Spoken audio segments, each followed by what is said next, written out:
рассказать вам о тех грозных дней, о том, что забыть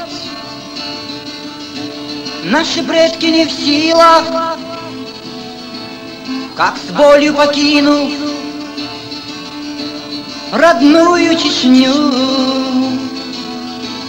ушли на чужбину в далекую ту. Как много с той ссылки домой не вернулась, без хлеба и крова страдать им пришлось. А сколько мамаши детей потеряли, есть нечего было, они умирали. И там на чужбине в землянках мы жили, из детских кроватей снега выносили. За что же невинные дети страдали?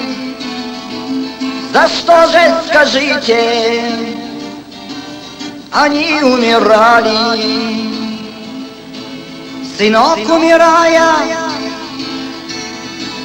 от голода плакал, а матери больно сыночка терять.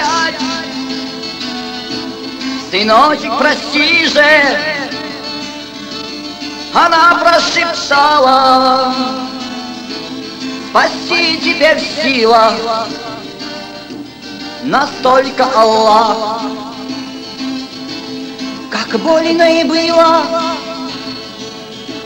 в те трудные годы,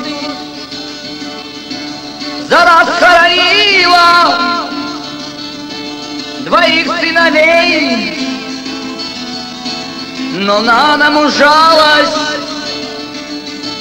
стараясь не плакать, ведь честью чеченцы всегда дорожили. Зачем мы забыли те трудные годы, когда наши предки всем братьями были, когда друг за друга горою стояли? Так будем же, братья, достойными их, когда друг за друга горою стояли. Так будем в войнах их достойными их.